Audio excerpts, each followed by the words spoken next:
Welcome to another chapter on this great adventure of policies and investments on Destination Cross River Policies and Investments podcast, which is being hosted by the African Diaspora Channel in partnership with CRBC. My name is Emmanuel Bisang, the Poki man with the Ifuk Mbakara kind of swagger. Well, guess what? Today, there's another chapter for us to explore investments in Cross River State. Now, to do this, I am not alone. I've got with me the ravishing, the amazing, the delectable Coco Delicious Bassi. We call her the Chocolate Thunder. Sister, how are you doing today? I think you just finished work. That's just, really for you right there. Thank you very much. Bring up the carpets.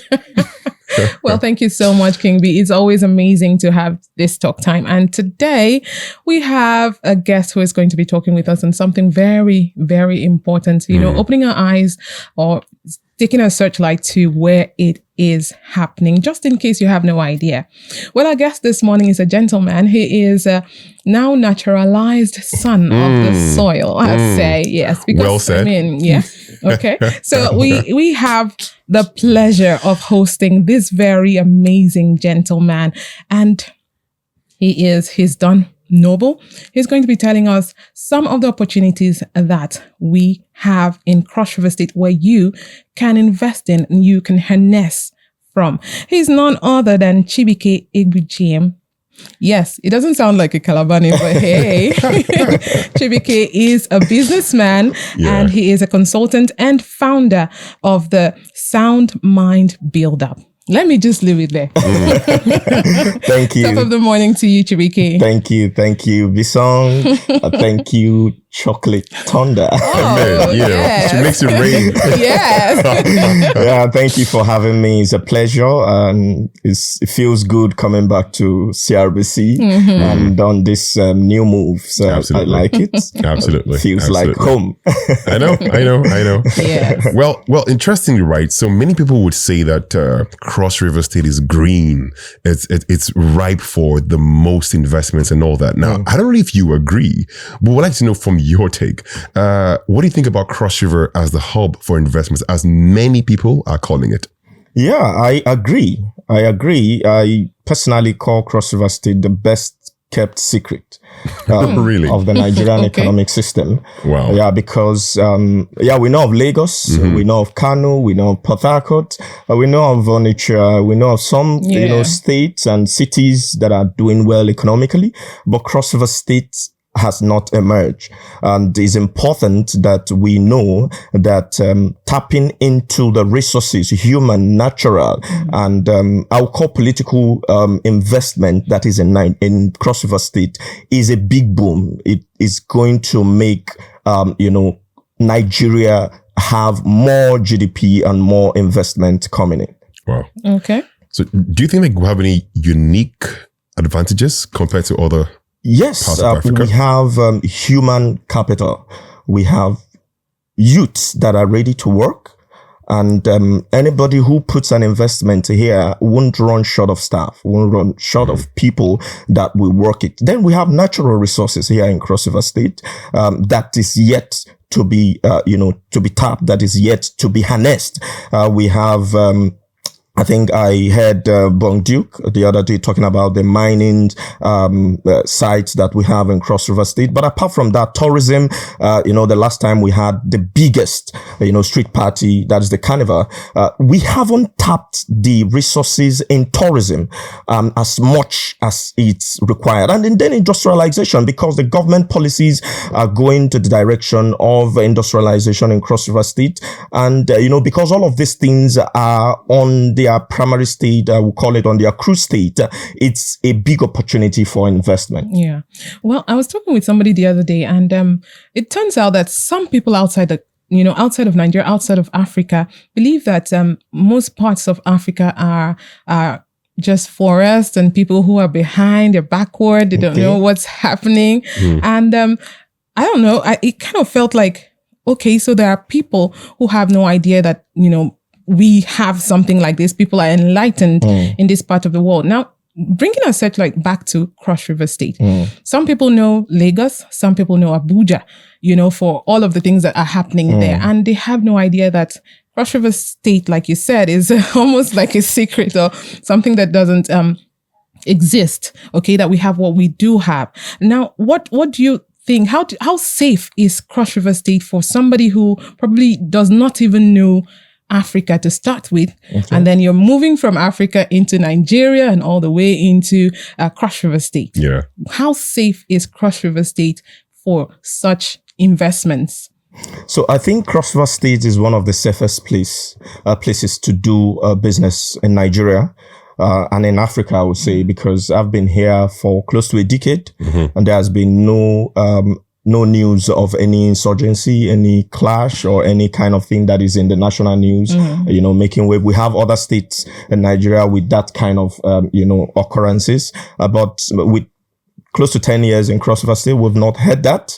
And then last year, the present governor held an economic summit, investment summit in London. Yes. And that is to inform our people in the diaspora that things are happening here, that you can bring investment and you can reap from it. So I think Cross River State is safe.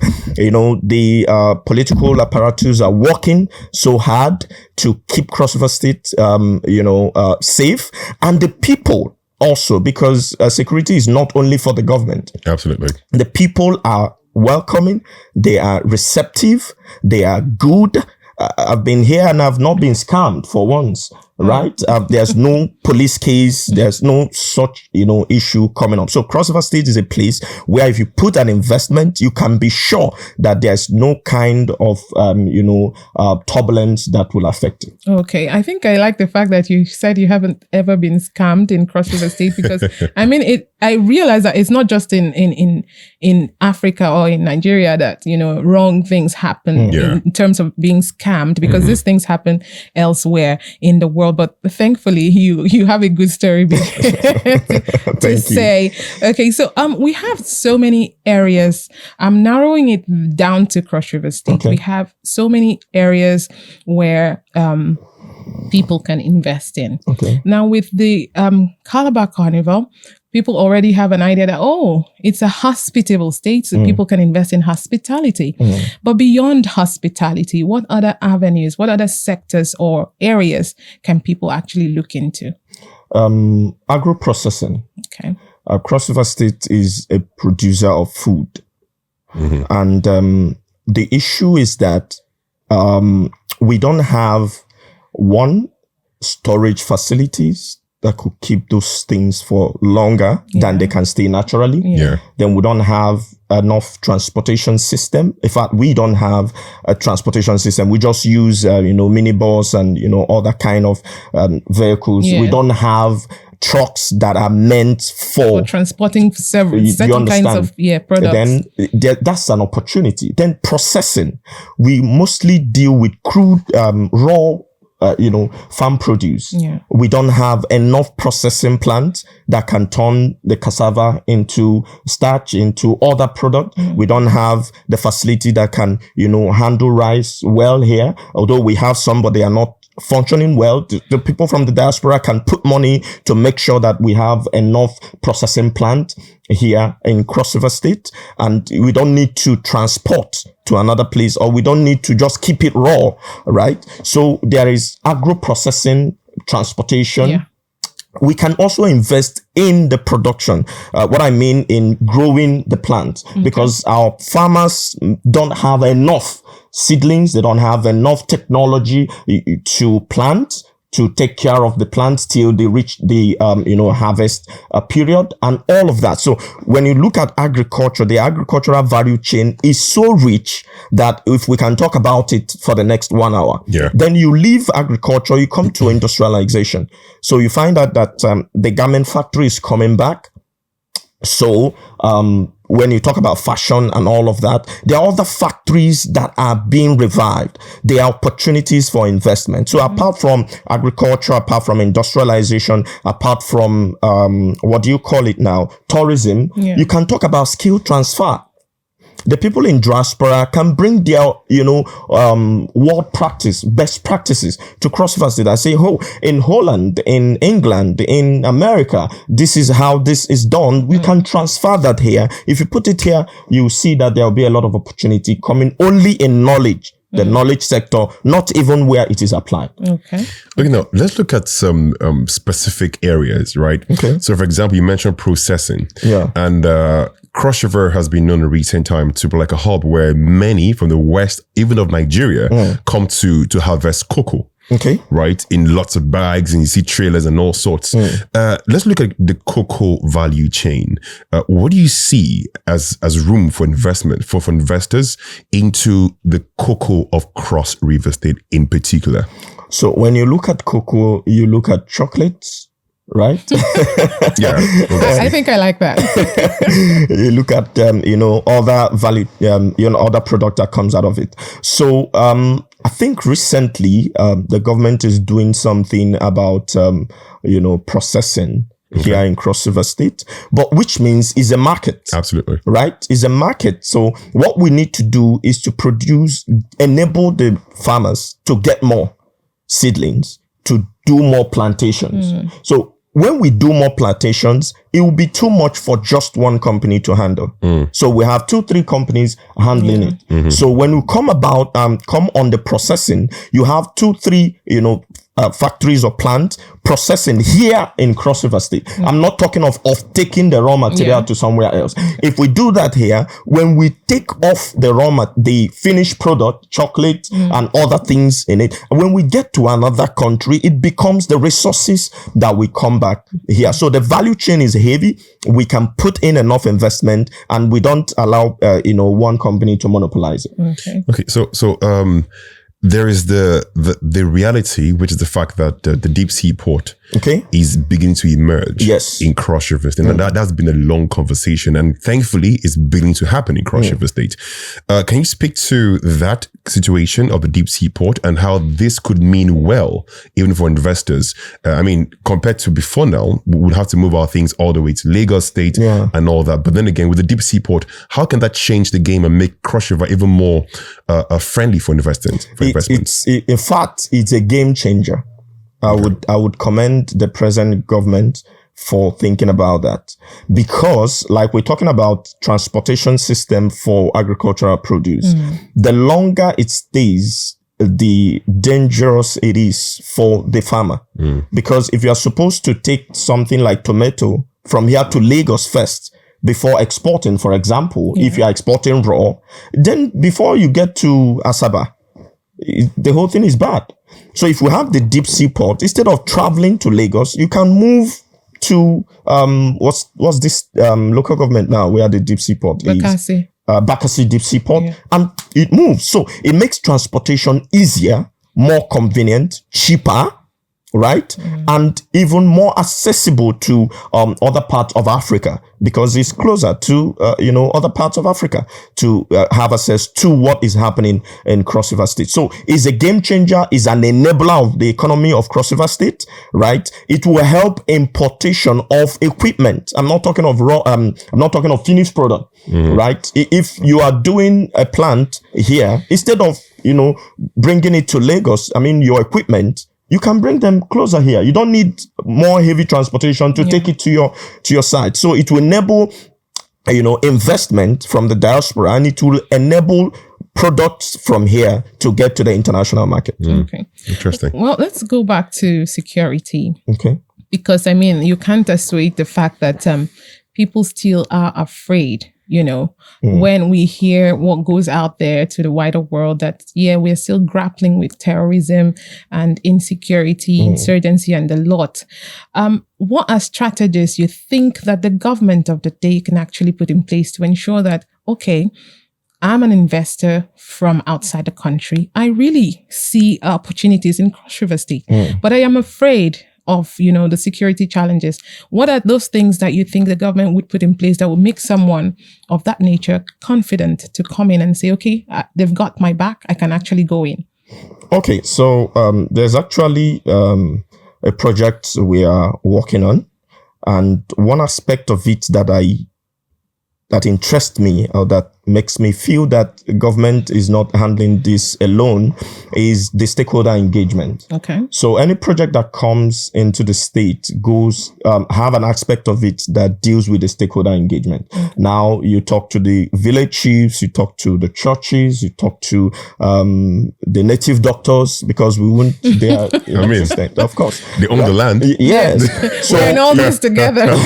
you talk to village chiefs and all of that. The essence of this is to make sure that they protect the investment before the security agencies will come, or before some of the information that of danger comes to the community first before it gets to the security agency. So if the community are protective of this investment, so someone from the diaspora have erected a plant in Cross River State and some people are coming to vandalize it, and the village chief raise alarm to the security agencies and they come because it comes from the village, right? So that aspect makes it very, very tight for investment to stay. Because if there is laxity, if there is, if that structure is not existent, it will, even the people in the community can go vandalize, carry things and go their way. So it's a structure that I like, that the government, through the PPP process have, that I like so much. They requested for that document and we're able to send it. So apart from tightening the security apparatus, that stakeholder engagement that makes the people on the street feel that this thing belongs to us. Irrespective of who is funding it, because the job is my brother that will be employed there, right? The product that will come will first be in my market. I'll first eat the chocolate. I'll first drink the coffee, juice. Do you understand? I'll first wear the clothes. And, the factory will produce material that my sister tailor will go here instead of traveling another place to buy. Is our own. So that system protects the investment organically before we talk about the security apparatus. And I know the government, they are doing so well. The carnival is an example. I think there was an aspect that was cancelled because of the vulnerability and all of that. That means that the government their eyes are on the ground to know where there are loopholes and they are tightening it. Okay. Interesting. Okay. So, let's talk about partnerships and support, which you have touched on, the fact that locally, it's good to have that stakeholder engagements. Now, let's look at how investors can partner with local businesses, or communities to ensure that their projects are successful. Okay, thank you so much for that question. I realized, or I discovered that in 2024, Nigeria received $20.93 billion, which is about approximately 30 trillion naira in remittance, diaspora remittance into the country. But unfortunately, that remittance was not channeled to businesses. It was a household. So my brother is abroad. He sends $1,000 and you use it to buy food for the house, even though that's not bad.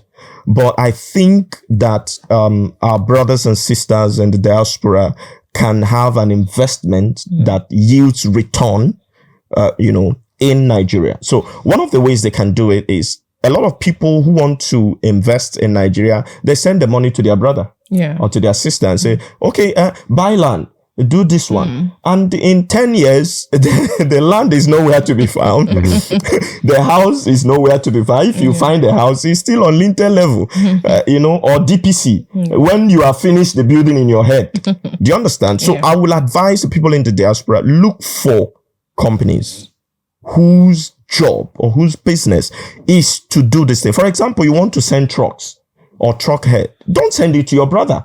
Send it to a haulage company.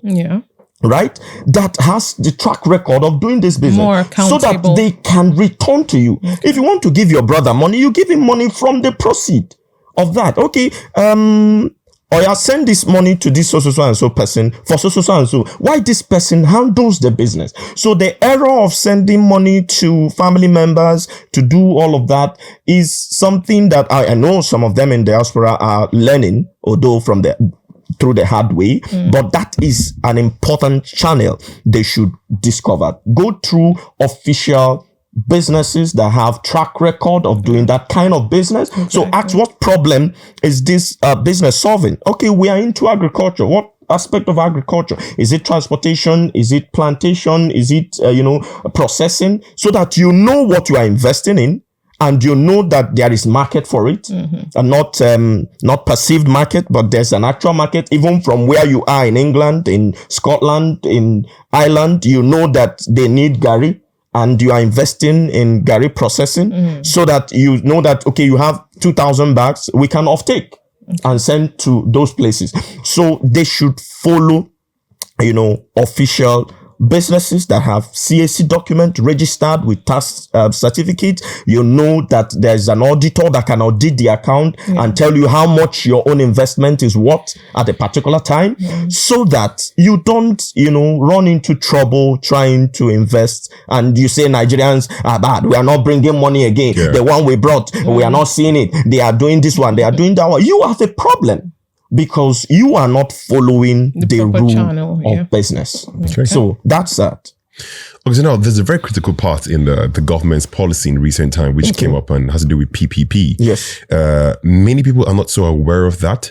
And as such, the number of those who are willing to invest in Cross River State, even from the diaspora, is not as much as we would like it to be. Even though we have this aspect of it, which is a public-private partnership. Can you help us understand better what this framework is all about, that the government of Cross River has made possible, and how does that tie in to the ease of doing investments by those in diaspora for Cross River State? Okay, so I think what Cross River State has done in recent times, to my knowledge, I don't know if they have been there before, the PPP, yes, but the Cross River State Diaspora Commission also helping to share the good news of the opportunities in Cross River State. So it's amazing. I think I got to know about it sometime last year when we were trying to drive one of our projects, and it's been amazing. It's been powerful. So I think it is an ingenious kind of system that the Cross River State have brought. So how does it work? You have a project, you want to invest here in Cross River State. It's better you write a letter to the PPP Bureau of Public and Private Partnership, and then they request some document from you: company registration, your profile, your technical and financial proposal. They go through it. If they are satisfied, because of course I was talking with the DG the other day, a lot of people have scammed the government. So they come, have partnership with the government and go away and go to do other businesses with the document. So they want to ascertain your capacity to do that project, to set up that, investment here. And then they will give you preferred bidder later document, and then you go ahead to bring you. There's a point that talks about the 2% escrow that you have to put in to give government a sort of comfort that is claiming that you're coming to do this thing, that you actually have the capacity to drive it. So with that process, it makes you more serious that this is not a hit and run kind of thing. And it helps Cross River State secure that project and give you confidence, because one of the things that people are afraid of, especially from the diaspora, is the security of their project, the security of their investment, the security, because if the government is involved, people will not mess with it, because government apparatus will go after them. So it is important for you to, get to the PPP, do business with them or through them, right? And also you can relate with the Cross River State Diaspora Commission. Okay. Well, now with all this, I'm still hinging on, the nudge of an investor still thinking, okay, am I on the right path? What sector do you think an investor should be cautious about when, embarking? Now you've said, yes, go through the right sources, make sure that everything is in its right place. But are there areas or sectors that an investor should be cautious about? I can't find, because the opportunities are so much. We don't have any area that any investor should be afraid of. Because if you go into fashion, the garment factory is coming up. So it's an opportunity. You go into power, there are some power generating companies that are coming up. You go into agricultural sector, processing, transportation, and all of that. I'm not sure that production is declining in the raw materials. So Cross River State is green. Come on, guys. Cross River State is ready to do business. And if you go to the right sources, the right channel, you are going to get it big. Okay. Right. Some of our projects, one of the projects we are pursuing is a good sum of money. Of course, you're being careful there. But then to let you go now, can you give us a blueprint? More like, so I'm an investor. Okay. I'm in the diaspora. I mean, I don't have my boots on ground. Okay. But then what are some questions that they need to ask before they begin to invest in a particular sector? Do you have any thoughts as to what critical questions they need to have ticked off, have answered before they begin to venture in to a particular sector in Cross River State? First and foremost, does the company have legal documents, legal structure? Who are the people driving this company before I put in my money? Right? If you have your legal structure, do you have the right permit? If you are going into a sector that requires NAFDAC, do you have NAFDAC? Or are you jumping it after we get to a certain point? You said, oh, our truckload of chocolates didn't get to the destination because, they dropped it on the way because we don't have the required certifications. Yeah. So do you have those certifications? Do you have the right government backing? Do you have your tax clearance? Of course, 2026 came with a lot of tax, matters that has to be discussed. Yeah. Who pays what, when, where, how. So you need to ask all of those questions to be able to invest. Another thing is, where are we investing? Because bring money, let's invest. It doesn't have a destination. You don't know where your money is entering. You can put in $2,000, $3,000, $4 million, and they use it and open one bet something. And after 2-3 years or 2-3 months, they say, we have been closed down. Yeah. Our investments are gone. Do you understand? So you need to know where we're investing. You have an idea of home, even if you are not here again. And you can do your due diligence, call the right agencies, make inquiries. Is this company existent? Are they doing what they say they are doing? We have the Chamber of Commerce. Are they doing what they're doing? Do you have a record of them? Where are they? Who are they? And all of that question. Can we audit your account? If we get to the point where we are no longer satisfied with the investment coming, can we audit the account to see what actually happens? Do you have the right record? Do you have the right books? Those are questions that need to be answered. If you don't have sufficient answer, then you don't invest. You look for the next person. We say investment grow where governance is certain. Wow. Interesting. Okay. I think I'll just do this one before I let off.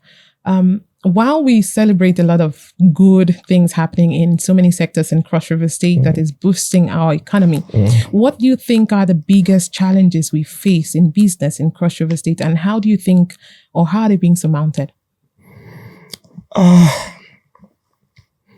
That's a hard question. When you have too many excellence, it's hard to see the F.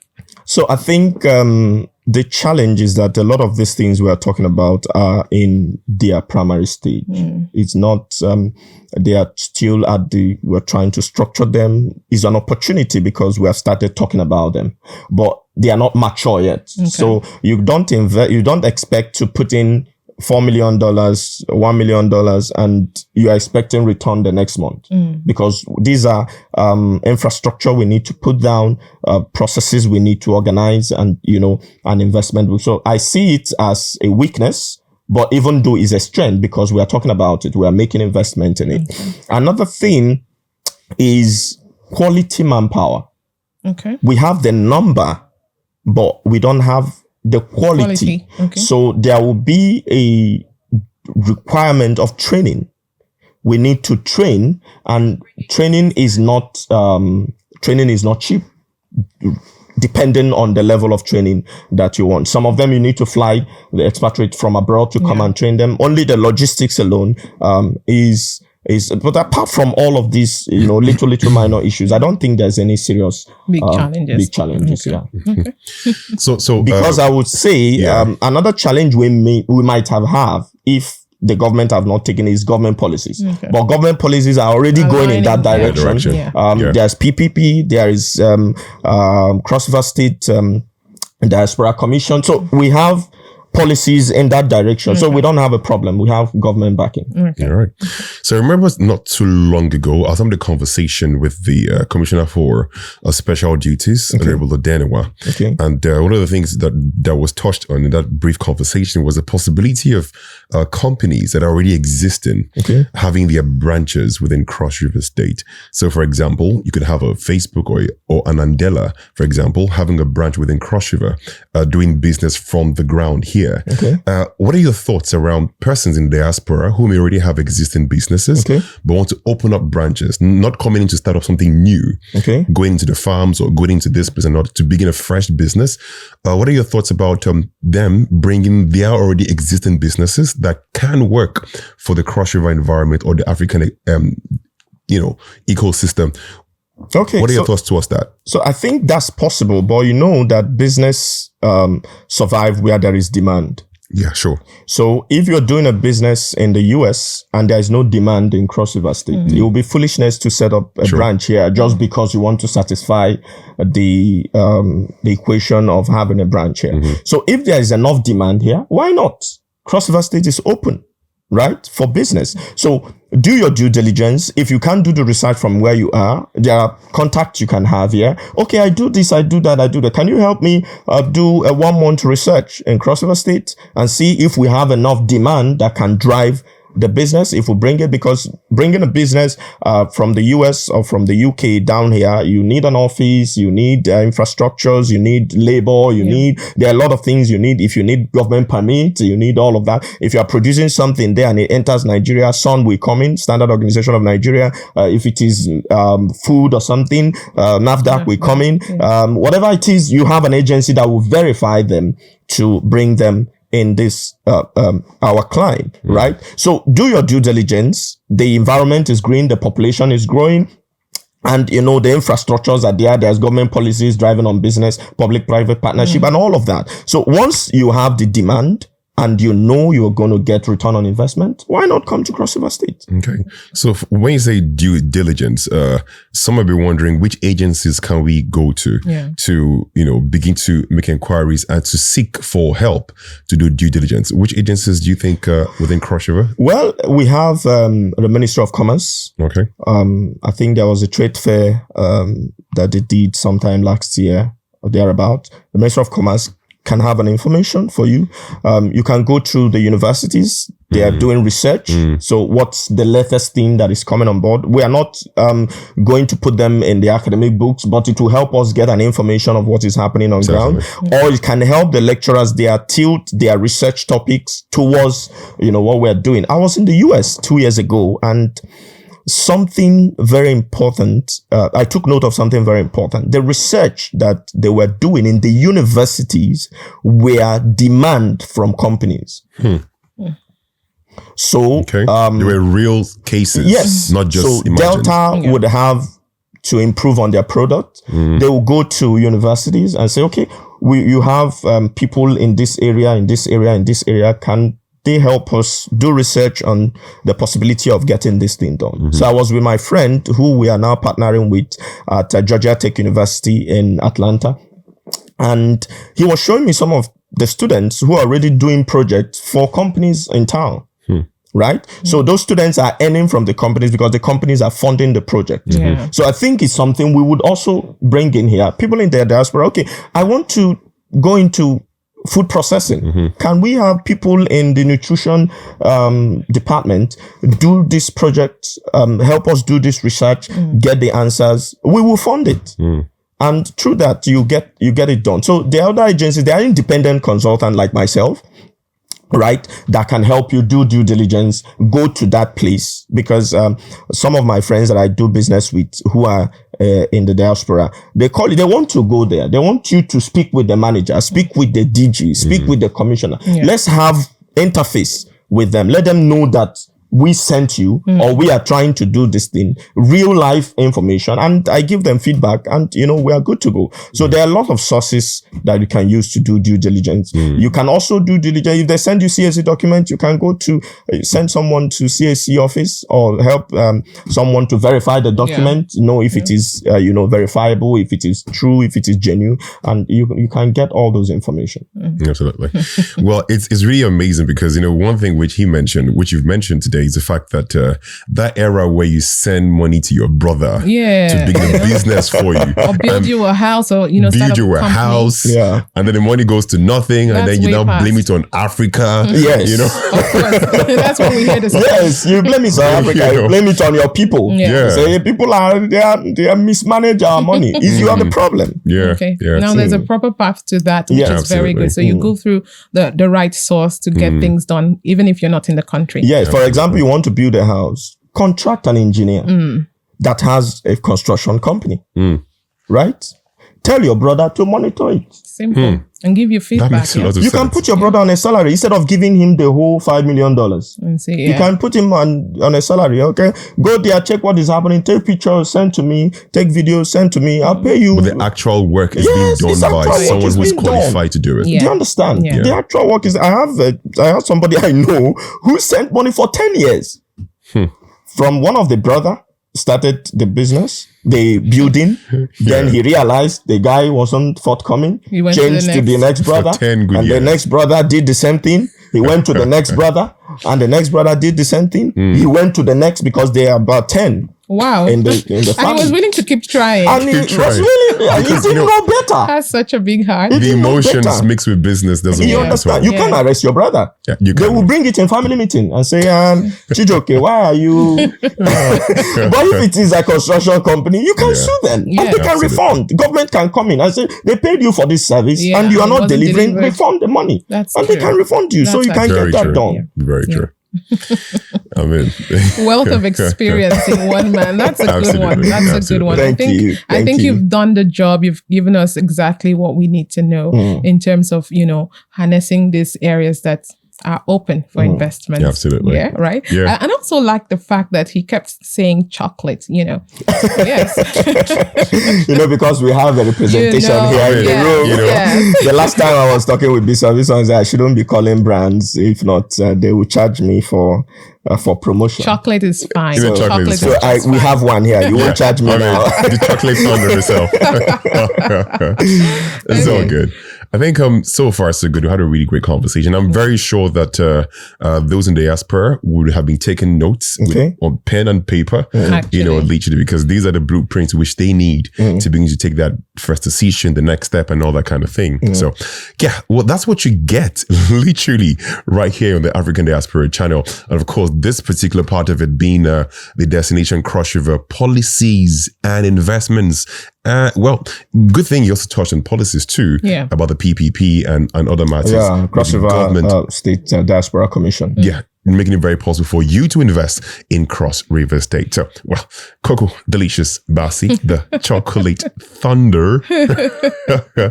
What's up? I must say, it's been amazing. Absolutely. And I think that the grounds are green indeed for investments to kick off. Green. And for those who have already been investing in Cross River State and Nigeria, I think it's making them more confident of the fact that they can continue working with us. Well, it's a bit we can tell you at this moment on this channel, and we do hope that you join us again sometime soon. Don't go away.